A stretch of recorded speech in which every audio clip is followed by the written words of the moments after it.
So good morning, everyone. My name is Carrie Ramsey, and I'm the project manager for the We Can project, which is led by Queen's University and funded by FedDev Ontario. If I haven't met you before, welcome. By the end of the session, we will definitely get to know each other. And I always love these intimate, more personal settings because you do get to ask more questions. You do get your questions answered and everyone gets a chance to participate in these virtual cafes, which is always fun. So welcome, it's great to have you here.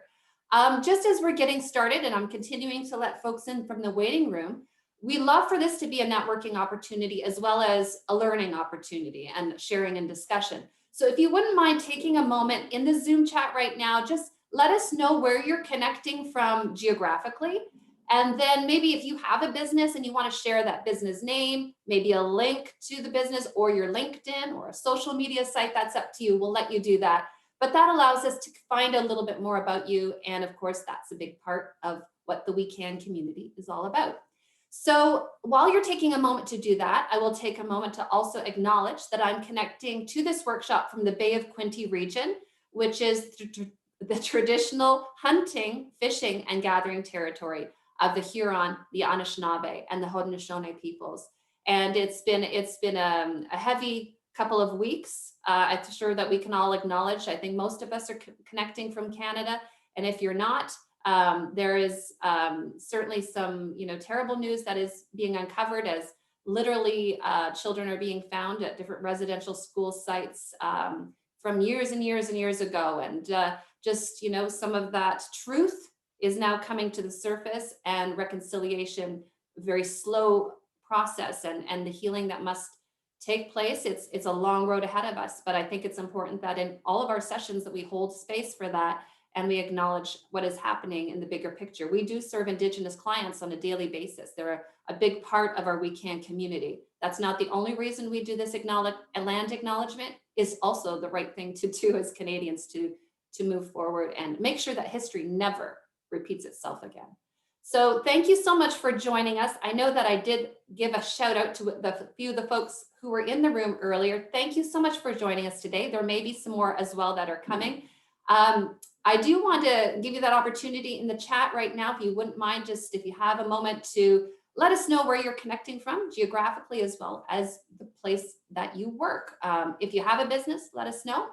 And so it's great. I love these virtual cafes. They're a little more different than our regular workshops, which are a little bit more, somebody's on the stage speaking to everyone. There's still a chance for Q&A, but our discussions are certainly more interactive and I would say more engaging. And so the topic today that has come to the surface over and over again within the women entrepreneurship community that we serve and that we know well is this question of, how do I convert my social media followers to paying customers, right? So we've all taken workshops probably at this point, and I know We Can has offered them as well on how to grow your social following, how to do better on social media. And then there comes this question where it's like, wait a minute, I've got 100 or 500 or 1,000 or 10,000 followers, but how can I get that engagement that I want to see? And also, how can I make the sales pitch? Really, at the end of the day, the question is, how do you convert those social followers to paying customers or paying members or whatever it is that your type of business would be? So I'm throwing the question out, and because we're a smaller group, which I always love, it gives a chance for people to unmute themselves. I thank you all right now. I believe you're all muted, which is helpful. But it gives everyone a chance to participate. So I have some thoughts on this, but I'm not going to jump right in right away. I'd love to hear from some of you. I know we have some marketing experts in the group as well, which is always helpful. And thanks for letting us know, by the way, where you're from in the chat. It's always so fun to see. So go ahead. Who would like to begin today? And I'll call you out if you maybe raise your hand physically or with the little reaction button, then I'll be able to notice that. Yeah, go ahead, Jennifer. You just have to unmute yourself. Oh gosh. What would you like me to say, Carrie? Where should I start? What do you want me to say? Well, do you have either questions about have you faced this struggle yourself, and or have you come up with any solutions for this?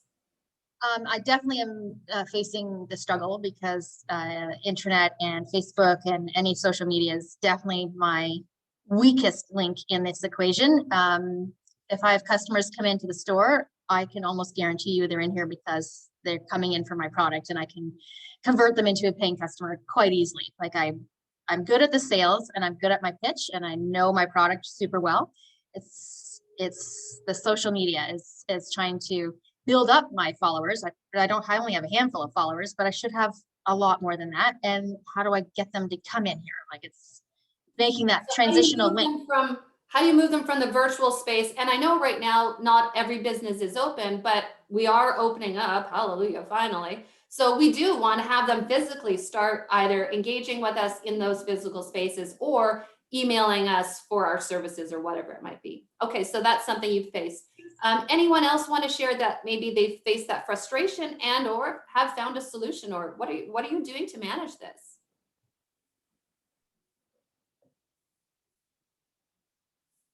Go ahead, Paula. And after that, Juliana. Good morning, everyone. Yes, that's a little tricky. So after going through all the workshops that you guys can possibly offer, it's a full-time job. Okay, it's not something simple. I see myself spend way more time than what I should, trying to market the stuff. So I opened my e-commerce a month and a half ago, so it's doing well. It's growing. However, I was lacking engagement. I was lacking even doing everything, and I start to wonder, like, what's going on? Because I followed all the instructions that I learned to the book. The problem is, even if you know your clientele, whatever. So I had someone, my niece actually taking a look at me and said, like, what I'm doing wrong, like, really. So she said, the problem is the hashtags. So what happens is, like, it's not because I sell food, for example, but if it applies to anyone here, or if you sell books or if you sell whatever, I cannot put just hashtag organic, because what she was telling me, when you put just like you hashtag organic, there's 52 million people that follows the hashtag. So you get lost on the artificial intelligence because your business is so small. You get lost in the shuffle. So actually your stuff doesn't get in front of people that should be getting it. So she said, like, be super, super specific. So for example, put organic Toronto, organic pack, or whatever you're doing it, just making sure the hashtag that you put in there, it's actually where you want it to go, the clientele wanted to go. And mostly the most efficient hashtags, the one that have like a few thousand followers, because we are very small, you skip the million kind of thing. So this week, I actually had a conversation with her 2 days ago. I'm completely changing this hashtag game, and that's plan B. But and let me see if I can actually nail this, because that's the one piece of advice that I'm trying by next week. Be super, super specific. Only hashtags with a few thousand, not millions. I love that. And I know Cheyenne also is going to probably chime in here after Juliana, because I see her nodding.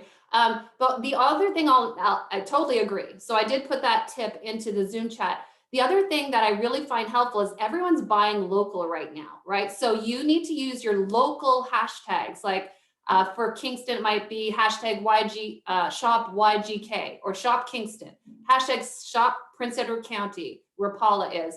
Paula's been in business, by the way, for many years. She's just doing a new venture with this e-commerce thing. So she knows business, and it's different once you get into only selling online. It's frustrating. So if you need some help with that, and you're one of our weekend clients, and we have regular meetings, let's sit down and find out what those hashtags are for your region if you haven't figured them out.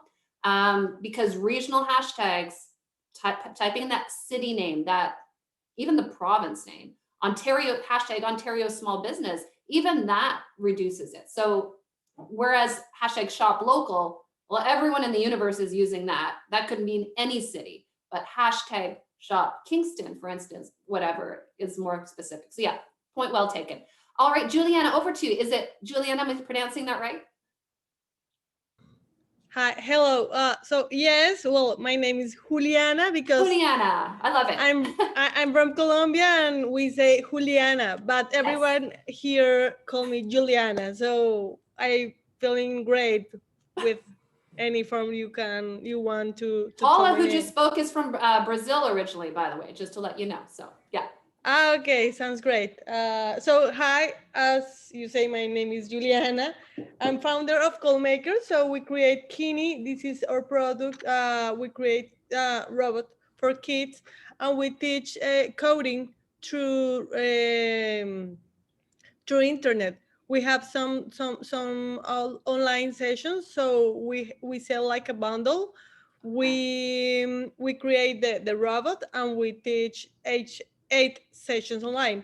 So yes, the thing is now we are a small business here located in Toronto, but we are trying to get more engagement with more clients. So I'm in charge with the social media, and I'm trying to grow up my followers.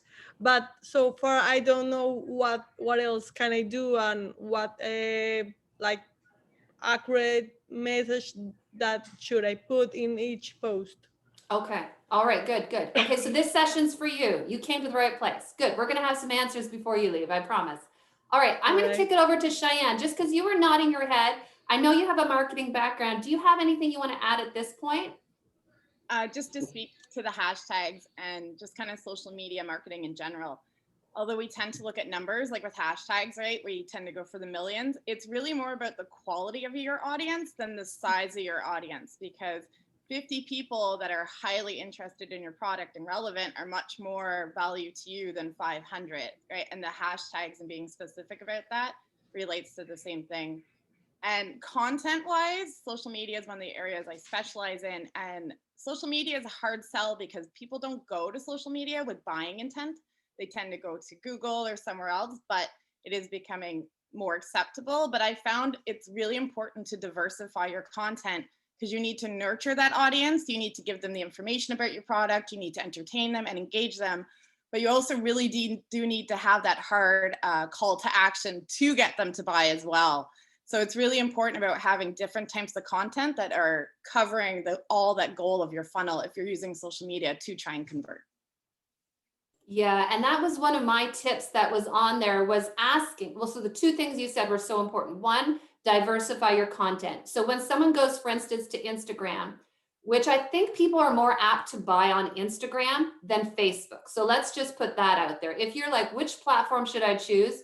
The one that's going to be business, your straight to customer would be Instagram. All right. Twitter is more business to business. So if you're looking for business clients, great, go to Twitter.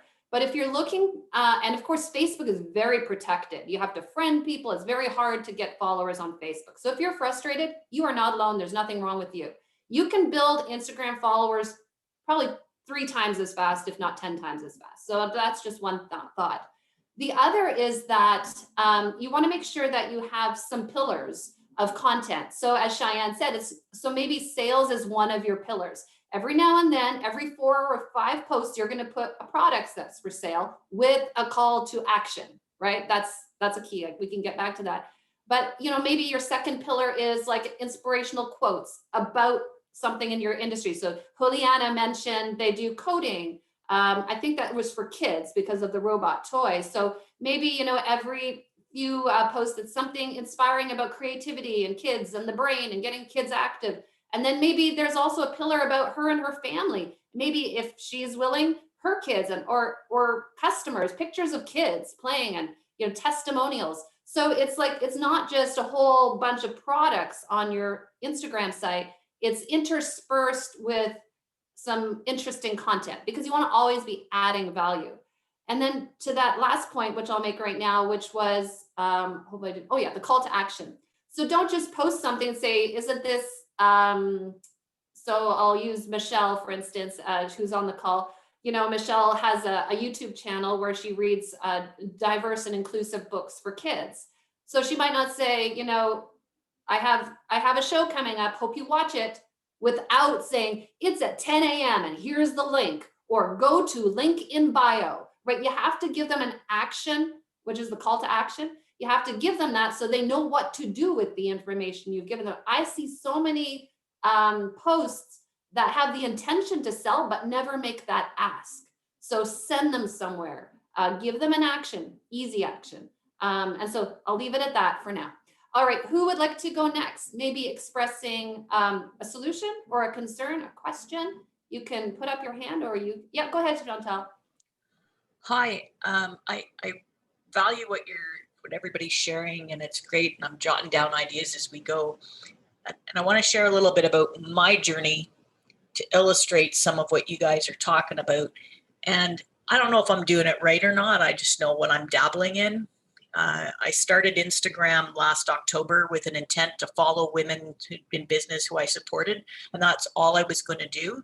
And then through Weekend, I was strongly encouraged by two of my coaches, Chantal, you must be on Instagram posting. So this year, I started posting on Instagram, and Carrie was a third coach who said, you must post on Instagram, and gave me great advice and showed me how to do it. And I've gone from just following a bunch of women I want to support to having over 300 people following me. And I'm doing that by sharing what my personality is. And I'm fed up with all the apps out there. So instead of using Linktree, which I find irritating because I look and there's just a short list and I don't know what it means, I created my own Linktree on my website. I created a page on my website that is Chantal's version of Linktree, and it tells a little bit about my personality and who I am. And then it's got a bunch of links for different things going on. So when I do my calls to action, and I haven't done many, but I'm doing one right now. When I do my calls to action, I say, go to the link in the bio, there's a description of what it is that they can choose, and they can scroll down further if they want. And what I found, because I'm running this scholarship contest for a program that I'm starting next Friday, I found that in terms of effectiveness, I'm on 4 social media platforms. Twitter is crickets, got no results to anything I put out. So it's like, I'm not spending any effort there. So I'm not even getting one like. It's like, screw you, Twitter. You don't need to know about my scholarship. Facebook, I got a few shares from people I know and who know me. Instagram, I got a few likes and I got a couple of shares. LinkedIn is the power one because this course is about transforming your career. And I went out with a very specific call to action. I've seen people on LinkedIn just tagging a bunch of people in their comments. What I did is I said, I'm tagging a bunch of and then I explained what the group was. So I said military veterans and serving military members, in hopes that you will invest a couple of minutes to share my post.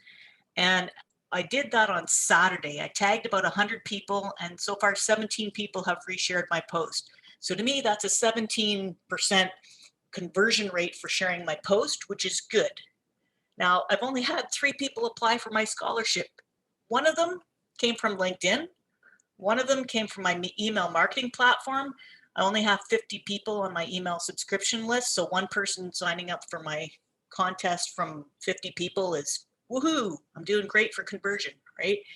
And the third one is one of my mentees who said, Chantal, it didn't work when I tried to do it on my phone. How do I do it? I said, go to a laptop, and he's in there now too, right? So I'm delighted that I have 3 people who signed up for my contest, because that means there's going to be a winner. Well, yeah, and that's a really good point in terms of expectations. What do we expect the conversion rate to be? Does anyone know off the top of your head what it tends to be? It's super low. I will tell you that. It's like 0.0 something percent. So when you're saying, 1 out of 50 even, I mean, it's remarkable. And so I think sometimes we go in with the expectation that I should be converting, 99% or even 20%. No, go, that's why we have to consistently post. I would suggest every day. I'm sorry, but it's like the algorithm knows if you haven't posted recently, and it'll be like, well, no wonder nobody is seeing it, because the Instagram or whichever algorithm isn't pushing it out. So consistency is key. To Chantel's point, I love that she specifically told her audience what she wanted them to do rather than wondering, why is no one sharing my post? Well, she told people, she said to people what she wanted them to do. I was one of the people that shared the post. Woohoo! So I saw it, I was like, good on her. Because when you put yourself out and ask, maybe not 100% do, but if 17% do, that's higher than certainly higher than the average. So I think adjust our expectations a bit, be specific in our ask. I have another tip for sales, but I want to go to the floor as well. So does anybody have a comment that I don't want to miss? Yeah, go ahead, Paula. Yes, Chantel, you're to the point. And if you sell whatever is a service or a product online, sometimes we tend to think we need 100,000 followers, whatever, but all it's about, see how much income net you want for yourself, search your industry, what is the conversion rate, and based on the conversion rate, what you're putting out there and the money that you wish to make, you know how many people you have to follow you for you to reach your goal. It's really, sometimes for some people maybe it's 1,000, some people maybe it's 500, for some people it's volume. So but you have to know your industry, your conversion rate, and how much you need it from this business, when it comes down to how much you want to pay yourself. That's a really good point. Yeah, because maybe you're not looking to sell immediately in that transaction. Maybe you're wanting to get them to an event, like a market, for instance, like a farmer's market, where that people like, or tell people about it, or whatever it is. So yeah, ask yourself what the goal of that post is, and what you want them to do as well. Good points. Go ahead. Anyone else? Just you can raise your hand, or you can. I'll go ahead then, and while you're thinking, I'm going to drop just a link in the chat. One of the things that I find not everybody realizes is that you can link your Instagram and Facebook directly to your selling page, right? And I see so many people that don't do that. So to Chantel's point, now Chantel is a service, so it's a little bit different. She's not selling product ABC, but so she sends people to her bio link, click on bio link for details. But a lot of people are not going to click on that bio link. It's just we're lazy by human nature, right? So what they want is, if at all possible, it's not necessarily possible in Chantel's case, but it's like, if you like this robot car that Juliana was just showing us, click on the image to purchase now. Like, it's literally one click, you're at the website, you put it in and you sell it. And so I put that in the chat. There's an article about how to set up your Instagram, Facebook shop. If you don't already have that and you're selling products, that's a must. I saw Lisa Robitaille. She's here from Bread by Elise. She recently discovered that on Facebook, and she actually commented, she's like, this is so easy now, because I put my post about my sourdough bread, and she's munching on it right now. So once you're finished, Lisa, maybe you want to share your experience with that. But the idea is Lisa makes and sells sourdough bread.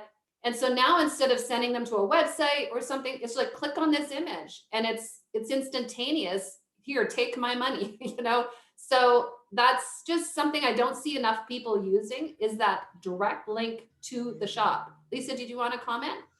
I just by chance found that. So I took a course with Jennifer Baker, and she took me through, you can post from Facebook in their business suite. It's so easy. It's just amazing.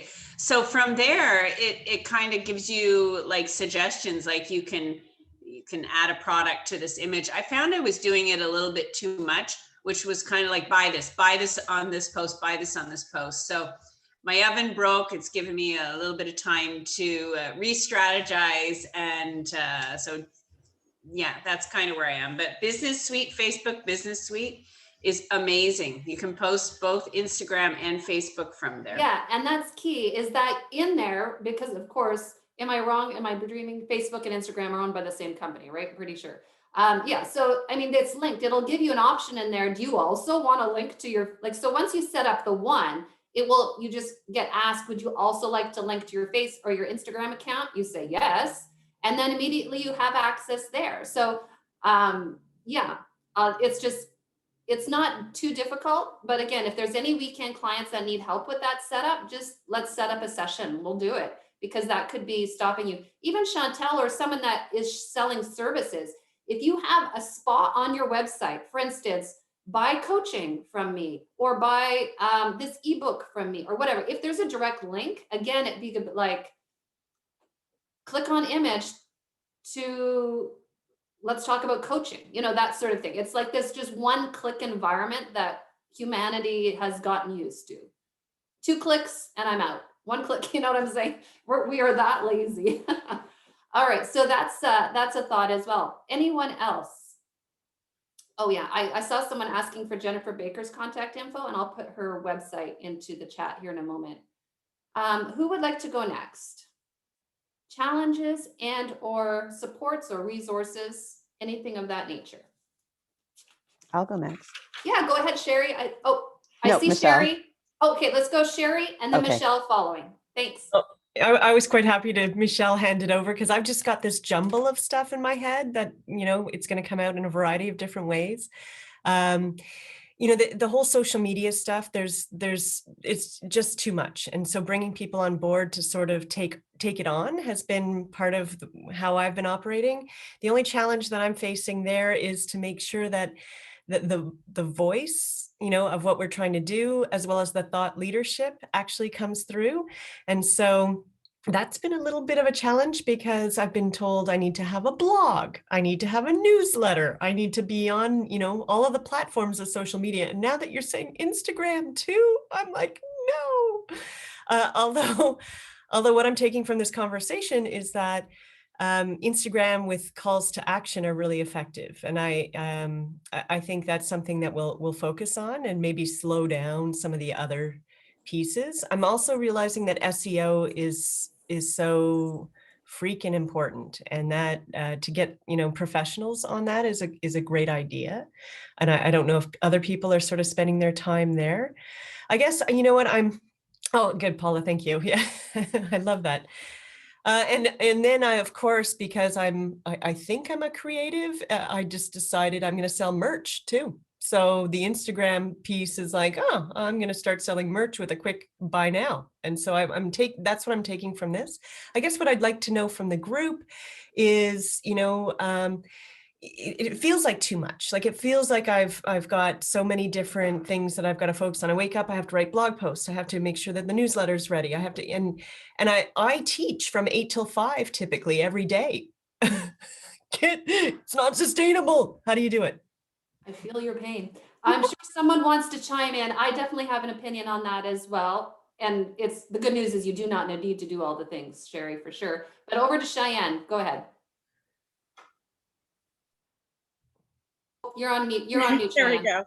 go. When I work with clients, one of the parts that I find, especially for small business owners, when we get to the point where we are looking to outsource this type of work, we forget the foundational parts of that, like stuff like a brand guide and a communication guide. And that will be how you ensure that the voice and the thought leadership and the branding of your business is getting carried through, even when you've outsourced it or freelanced it out, which is super important. You don't need to do it all. And odds are your strongest skill set and what sets you alight is probably not the blogging and the social media, right? It's probably what you do for your business. So if you can offload that, it gives you back energy in that way. So a brand guide and a communication guide are very important documents to make sure all of your marketing is staying cohesive and you can outsource it at the same time. I love that, Cheyenne. Thank you for that. I've been very fortunate to, take advantage of things like, we can, of course, Digital Main Street, placement students from St. Lawrence College. Like, I've had a lot of people touching the business. And so I've got guides galore that I really appreciate. And I guess I've also got, many part-time people supporting me whom I love, right? I'm old enough now, I get to work with people that I love, right? And choose and pick people. But I think I'm at the point now where I need somebody who can actually interpret that really well and finesse it really well, and finding good people to do that, and then to guide the part-time people in a really, nurturing and significant way. So anybody got good people? Well, we have some on the call right now. Actually, Sharon, if you reach out to me, so I don't embarrass people right now, you can reach out to me and I can let you know some women in the weekend community. And I usually typically just so you know, I would give anyone 3 referrals. So that doesn't look like I'm playing favorites, but and I find more than 3, it's like, that's too much. So if anybody wants referrals in these types of areas, and I mean, we've already heard from Cheyenne, who's on the call, who is a marketing person as well and a member of Weekend Community. So, but often it's a matter of finding that fit, like you mentioned, Sherry, somebody that just, you don't have to explain it over and over again because you don't have the time. What's the point? You might as well do it yourself, right? I get that. And yeah, I think as Cheyenne mentioned as well, you don't have to do all the things. Here's my biggest piece of advice.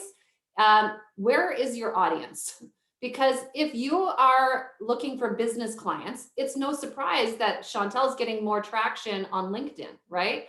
If you're looking for sales, again, I send people to Instagram for like, you're buying like the robots, the children's toys, the gardening, the like food. So Paula would be on Instagram, definitely. She's not going to have as much success on LinkedIn, except from a professional standpoint, establishing herself as a leader. That's great. But, so it depends on your audience. So could you describe your audience a little bit, Sherry, like what you do, et cetera? Yeah, so workplace, small, medium-sized workplaces, although one of our favorite clients is a national client. It's I should know this. I should be able to say this out loud. It's essentially workplaces that already get the idea that mental well-being equals productivity, employee retention, and support. So we want to work with businesses who already understand that psychological safety and physical safety are really important. So we don't want to educate people. We just want to jump in and be able to support them with what they want to do. So I can tell you right away, like, don't worry about Instagram. Don't worry about Facebook. Focus on LinkedIn and Twitter because you are looking for business clients, right? So the blog is not a bad thing. And in fact, you can repurpose that blog by posting those to LinkedIn, right? Because LinkedIn allows you to do LinkedIn articles. And again, what you're looking for is to build at least in my humble opinion, it sounds like you're trying to build a name and leadership position among businesses. Well, businesses are on Twitter and LinkedIn. It's the individual consumers who are more on Instagram and Facebook, which is really, really the toughest of all of them, I think. So, I mean, when I say selling on Instagram, I mean to consumers. So it's really important to understand who your audience is so you can go where the audience is. I mean, It doesn't hurt to have an Instagram account. It certainly doesn't hurt to be on all of them. I just made a presentation last night to the Quinty Women in Business about Clubhouse. And half of them were like, no, not listening. Another app I have to learn. And my point was, no, you don't have to learn it. But it's really good to know what the option is to make sure that it's not an opportunity that you should definitely, you know what I'm saying? Like for some, it's a no-brainer. They should be there, but others, they don't need to be there. So it's like, find out and choose well for your audience. Does that make sense? It does. And, my pre-COVID business model was that people just got to know me, what I did, and then the people that also worked with me. And so the networking was that, and then we got clients. Well, trying to network like that on the line it's a little tricky. Yeah. So I'm hearing what you're saying, and I love that. And, as I dabble in this sort of merch fun stuff, I think that may be an Instagrammable kind of piece that may drive traffic to the others. Yeah, and that's more your personality that's going to come through. I mean, it'll come through everywhere, but to Chantel's point, I mean, I love what she did with the call to action. Hey, everyone, I've got this workshop coming up. Share with your colleagues, because it's then that's the reach becomes exponential. Right. I just find it easier to build following on Twitter and LinkedIn compared to a lot of them. So that's one thought. Michelle, I don't want to take up your time, so go ahead. We're going to go Chantel, and then Jana also had a comment. Okay, thank you. So I was just going to say something similar to Chantel, like where you start your business and you're not really sure where to go. And and how much you learn from where you started compared to, you know, getting information through Weekend and through other coaching. So yeah, as Carrie mentioned, I do Ruthie's Reading Room. It's a YouTube channel. And when I started, I was like, oh, I'm just going to post, you know, story time videos, and thought, you know, people will just watch in the millions, not really realizing that, no, you actually have to tell people that these things are out there. And then it was a complete process of teaching myself how to get onto the various social media platforms, because I was really social media adverse before starting this business. So it was starting from scratch. It's not like I had my own Instagram and all, like I wasn't on Facebook. I hadn't posted in probably since my friend made me get a Facebook account, like in university. So it's just, it's been a huge learning process, but along the way, like finding out, like from Carrie, you know, Instagram is probably where to go. I know it's been discussed before, but diversifying your content, because it was a lot of, hey guys, I posted this. Hey, this is my next story time video, go watch. But in between, they need to know that I'm not just saying, go watch my video. So I started putting quotes in there, and I haven't been as consistent with diversifying, but I'm really trying to get on a schedule. But just sharing different things to let people know that there's value here. Like you can come and find out, not just, you don't just have to click on the link and watch my video. If I put out there information in between about the value of reading to your kid, or how much they learn, or, you know, and these are things that I need to develop in my content.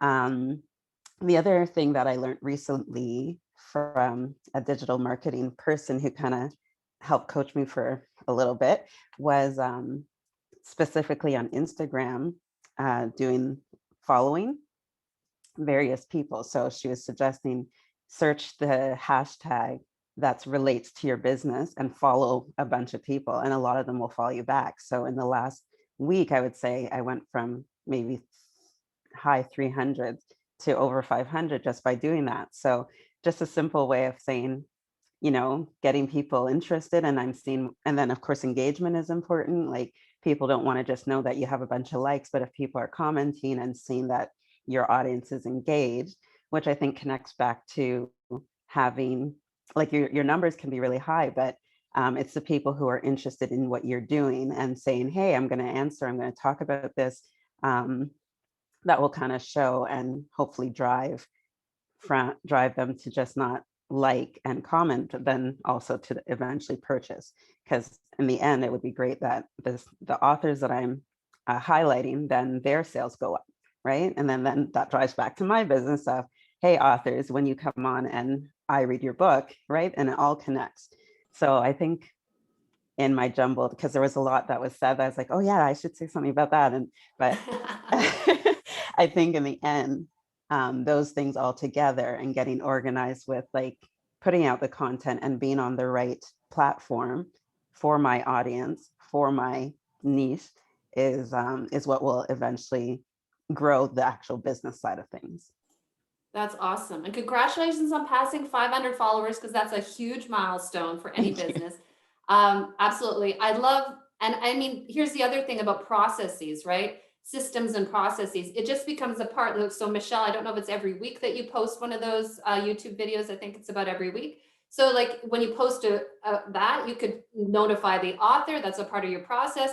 And you have the same little email you could send out, which is, hey, I just posted, would love for you to share with your following. You know, and suddenly she's getting exponential growth eventually, because she's asking every time the call to action, right? Whether it's public or it's private, for people to take action, because you're right, sitting back and hoping people find you is never going to happen. There's just too much competition. So I love it. And I put your hashtag, or not your hashtag, your handle into the chat so people can follow. Jana, you've been waiting so patiently. Over to you.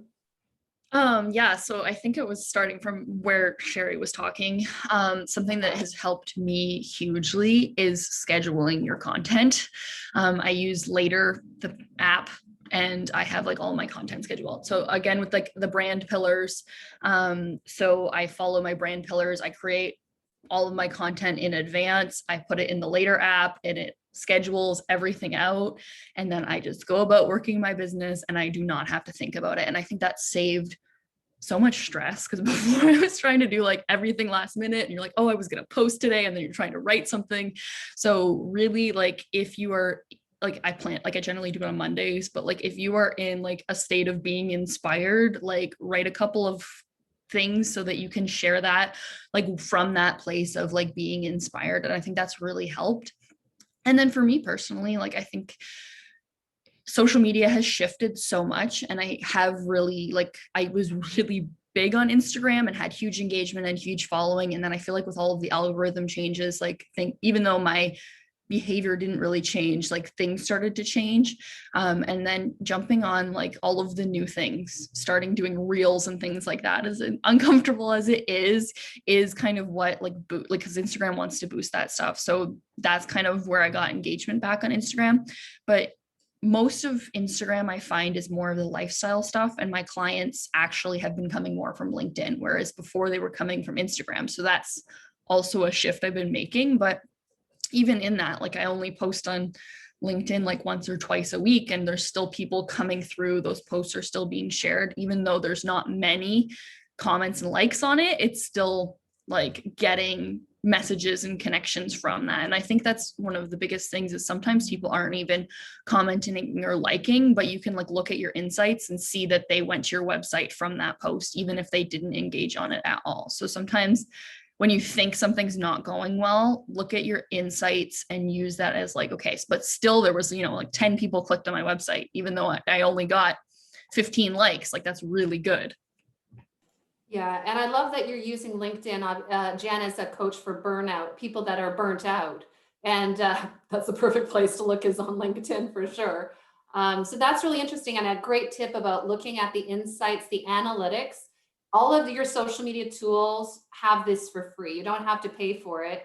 You could also do other things, I'm sure, but that is very helpful to see even what day of the week people tend to, go to your site most often. We do know that, there are some prime times when people are on Instagram and some when they're not. So, just kind of look at those analytics, look at what the trends are. And if you're a weekend client and you're struggling with that, let's set up a session, because we can look behind the scenes, kind of like lift up the hood on the car and see why it's not running well. It might be a timing issue, as simple as that, right? So let's definitely do that. Yeah, you have to go. Bye, Sherry. Let's set up a meeting if you ever want to meet. All right, so great, good points. Did I miss somebody coming up? I don't know that there was any hands up. I just want to make a mention. On Tuesday, we had a session, some of you were there, on virtual assistants, right? So I know we've been talking about hiring social media managers. And actually there was a question about ROI, which we didn't address yet, which we do want to do that.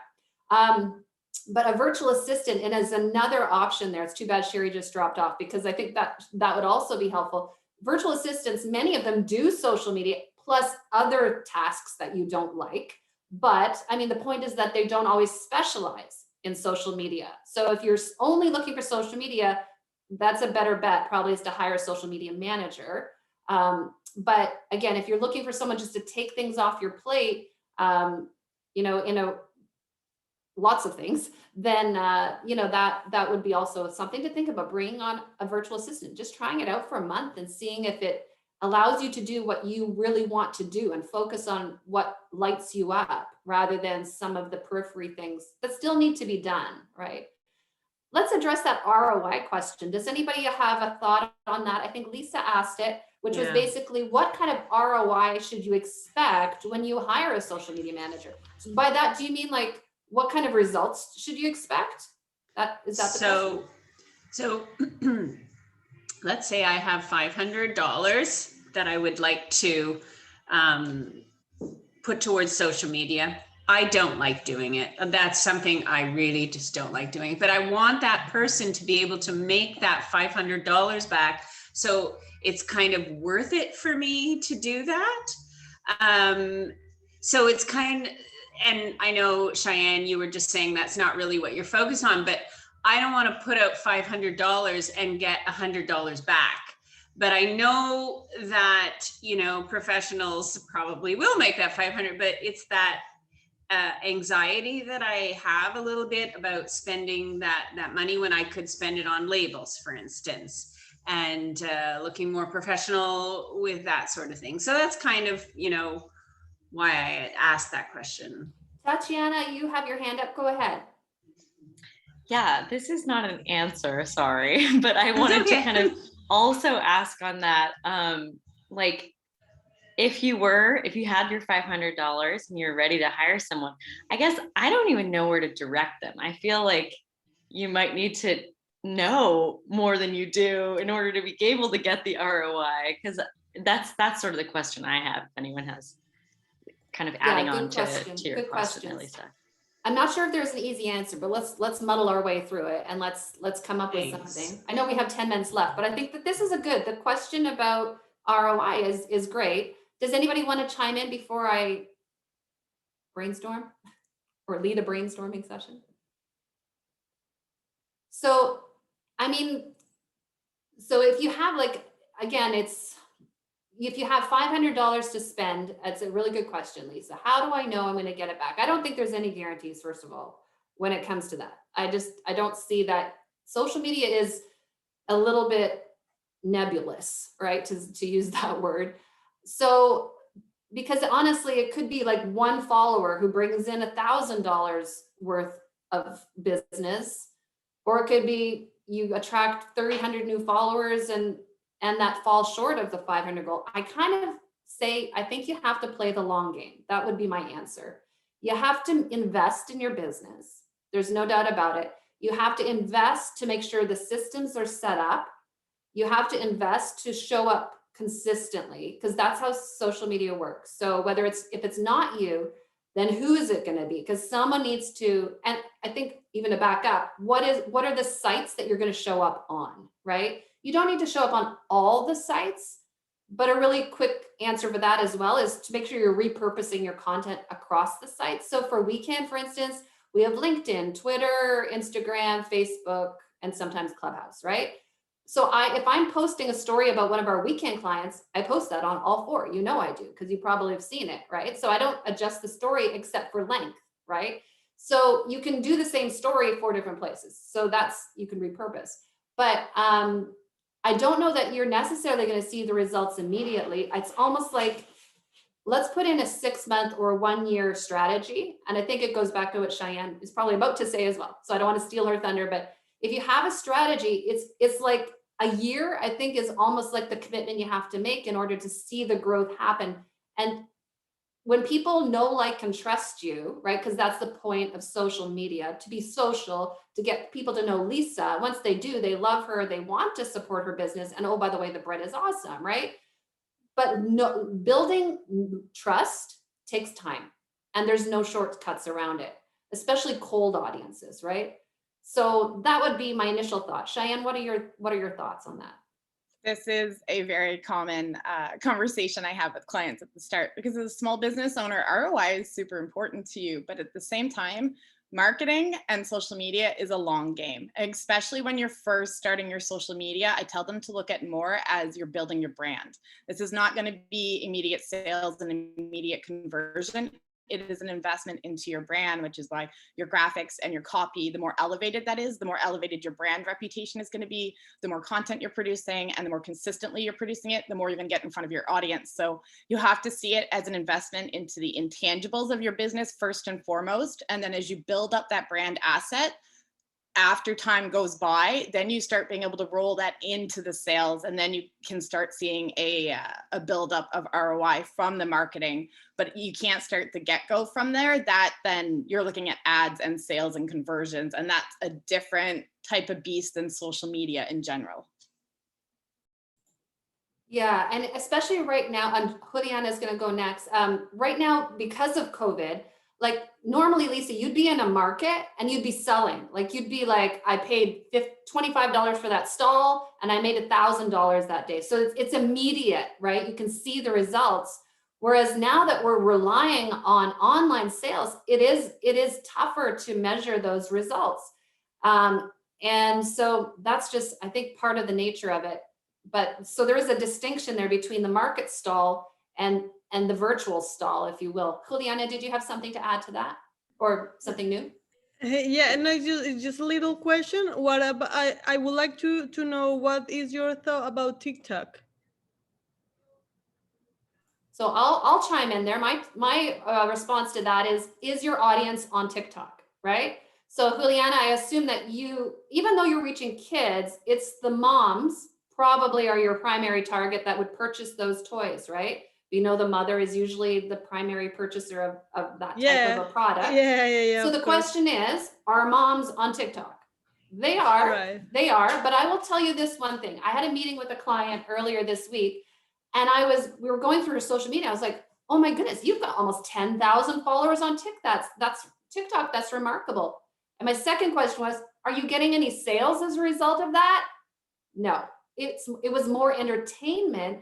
And so entertainment, not really what she does, but you know, people go to TikTok to somewhat be entertained. Businesses are on it. It's great to have a presence, but the purpose of TikTok is to drive them somewhere else to make sales, is what I have found. So if you're looking for a place to actually make sales, I think Instagram would be the better bet, a place to drive them to your e-commerce site, in my opinion. Whereas TikTok helps to establish you as a brand and perhaps drives people to the website maybe, but I don't know, unless someone else has had a different experience right now, I don't see people buying on TikTok as much as, especially in that particular category. Now, maybe teenagers, maybe they are clicking more on the brand products. Of course, if you have a lot of money, you can advertise on TikTok, which is a different beast entirely. Any other thoughts on TikTok from this group? It's a good question. Thanks. I mean, you could add it as a nice to have, but I wouldn't make it your primary right now, necessarily. I think I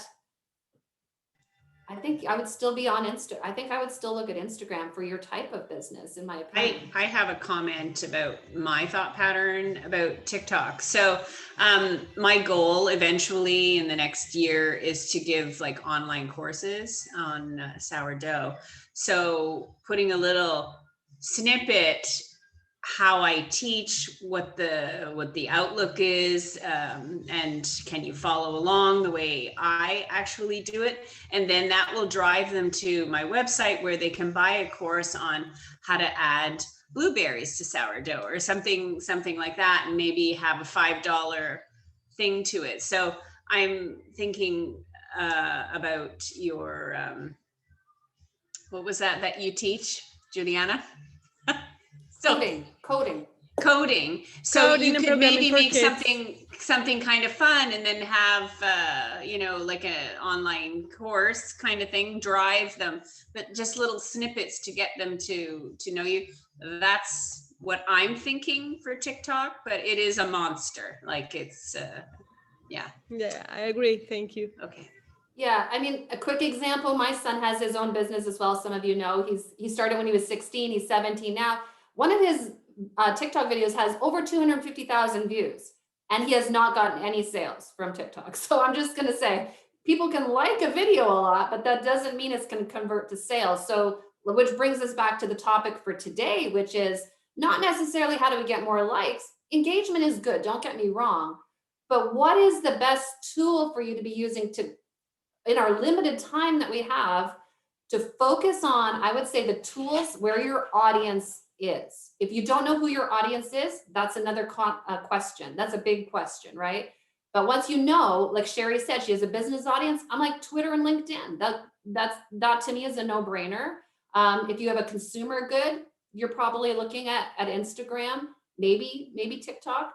But know your audience and then focus really well on those and show up, I would say, like regularly. I'm just going to use that word. Again, my son has his business. It's every day. Sometimes it's more than once a day. And so, yes, he's making sales because he's always there. He's top of mind, right? And I know he's a teenager, but still, we can, it's that sort of, once you pick those platforms, show up. Because if you're not showing up, the algorithm is not going to push it out to the people so they even have a chance to see the brilliant things that you are serving and producing. So yeah, Juliana has a question. We have 4 minutes left, just to let you know.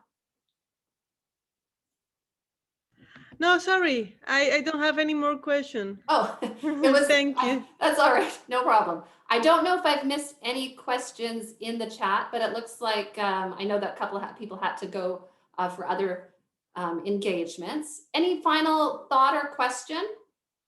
Maybe today has just opened up more questions, which usually happens.